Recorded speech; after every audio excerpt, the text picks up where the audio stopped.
Imagine standing in front of your refrigerator at 11 o'clock at night. The LED light picks out familiar shapes from the darkness. A tub of yogurt with toppings, a day-old pizza, a cold soda, and perhaps a couple of apples that have flown thousands of miles across the ocean to get here. To you, these are just ordinary snacks. But if your distant ancestor were standing next to you, not only would they not recognize these items, they wouldn't even consider them food. What we call dinner is a brief and strange moment in evolution.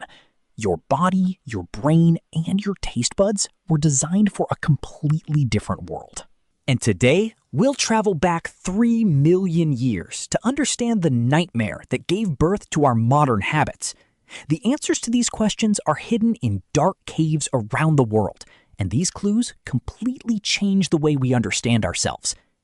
About 3 million years ago, our early ancestors weren't the proud hunters often depicted in educational posters. We were pitiful shadows of the savannah, patiently waiting our turn to scavenge for scraps. Imagine the hierarchy of the African savannah back then. Lions, they kill antelope and are the first to claim the most valuable prizes: tender muscle meat, vitamin-rich liver, and heart. When the lions are sated, those with jaws capable of crushing bones arrive. Hyenas devour skin, ribs, and small bone structures. By the time we dared approach the carcass, only fragments remained. Thick femurs, too strong even for the hyena's powerful jaws. It would seem there was nothing to catch here. But it was here that humans found their first unique niche. We didn't have fangs or claws, but we had something no other scavenger had: hands capable of holding stone. We used primitive stone tools, so-called Oldowan tools, to forcefully crush these massive bones. Hidden inside was a treasure trove: bone marrow. Slippery, fatty, gray, and incredibly nutritious. Our ancestors scooped it out with their fingers and ate it raw. For a creature living on the brink of starvation, it was a feast for the gods. The bone marrow was sealed inside the bone, like a tin can, protected from bacteria and competitors. But there was another jackpot: the skulls. Opening a skull yielded almost 1/2 kilogram of pure brain fat. Fat is the most energy-dense substance in the animal kingdom. That's why your body still treats fat like a treasure. It remembers millions of years ago when finding an antelope brain meant a few more days of life. If you think our ancestors' diet was limited to bone marrow, you're mistaken. Insects were an important part of our diet. Termites, beetles, and thumb-sized larvae. They crunched like modern shrimp. And for early humans, they weren't food of desperation, but a complete meal. This continued for millions of years, generation after generation. Insects were available, predictable, and rich in protein. And although today we wince at the sight of a caterpillar, our metabolism is still tuned to digest them efficiently. Everything changed about 1 million years ago. In Wonderwork Cave in South Africa, scientists have found the oldest traces of human fire. The advent of fire meant the advent of cooking. Biologically, cooking is pre-digestion. Raw meat and raw plants force your intestines to spend hours of hard chemical work breaking down tough fibers. Cooked food is already partially broken down by heat. Your body begins to expend significantly less energy on digestion and extracts significantly more calories from each bite. Scientists believe it was at this point that a great shift occurred. Our intestines began to shrink. A huge amount of energy, previously spent servicing a long and complex gastrointestinal tract, was suddenly freed up. Where did this energy go? To the brain. The brain is the most expensive organ in your body. It weighs only 2% of your total weight, but consumes 20% of all calories. You physically couldn't run such a complex machine on a diet of raw grass and termites. The brain requires high-density fuel, fat, and cooked food. Fire gave us the brain, and the brain gave us everything else.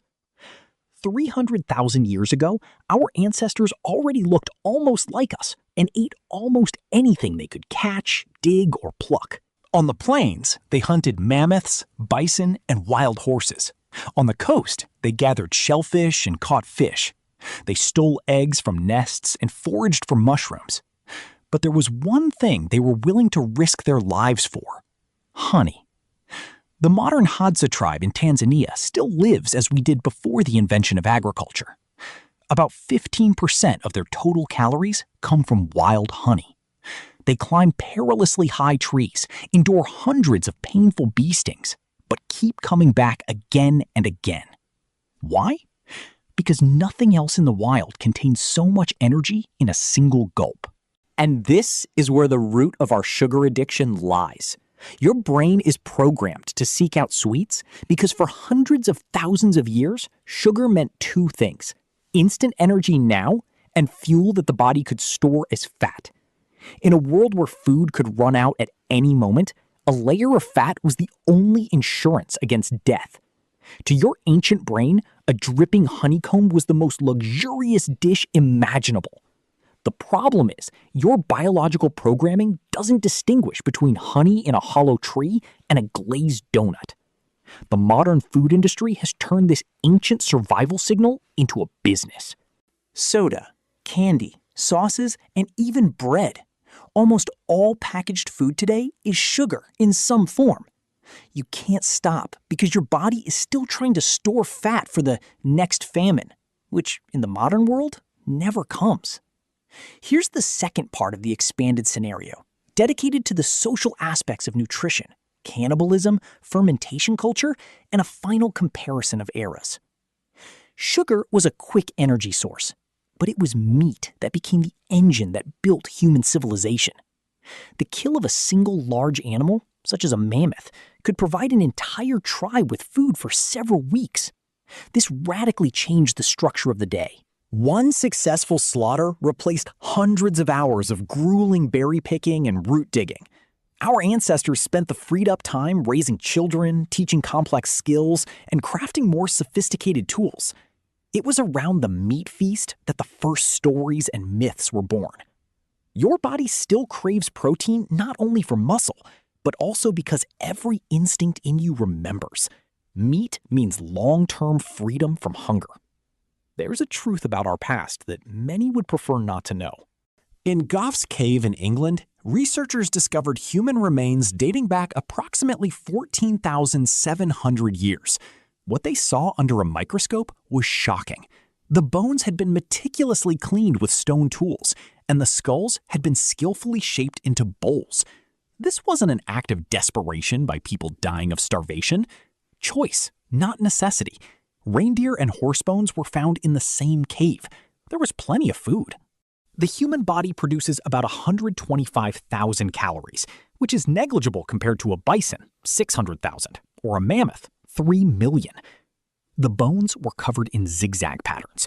This wasn't just a meal, but a ritual. Similar sites have been found across Europe, from Croatia to Spain. For hundreds of thousands of years, we periodically ate each other because we attached sacred significance to it. If you saw what your ancestors ate, you'd be sick. They didn't just eat fresh meat, they adored rotten meat.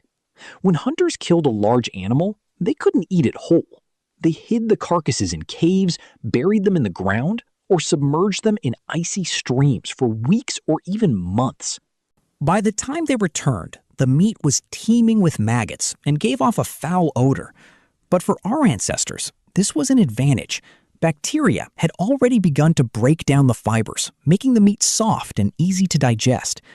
During the dété process, bacteria produce B vitamins, which are critically important for our bodies. Your love of expensive cheese, yogurt, sauerkraut, or sourdough is nothing more than an echo of that ancient attraction. The entire modern world of delicacies is simply safe rot that we've learned to control. Your body operates according to a program written 3 million years ago. It commands you, eat the fattiest, sweetest, and rarest foods while you can, because tomorrow might be famine. But the world for which this program was created has disappeared. Contemporary failure. If you were thrown into the world of 50,000 years ago today, you would likely die within a few days. You wouldn't find water, wouldn't distinguish poisonous plants from edible ones, and wouldn't be able to crack open a mammoth ivory with your bare hands. You'd die of starvation in a landscape that was a groaning table for your ancestor. But if a Paleolithic person walked into your kitchen, they'd think they'd stumbled into the treasury of the gods.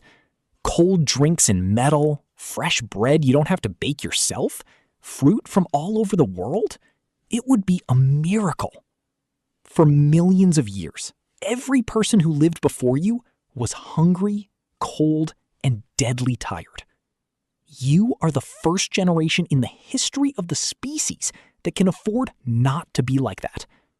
And you have no idea how rare and precious that is in the grand scheme of eternity. The next time you open the refrigerator at midnight, remember, it's not you who crave a snack. It's the shadows of millions of years of evolution standing behind you, trying to protect you from a hunger that no longer exists.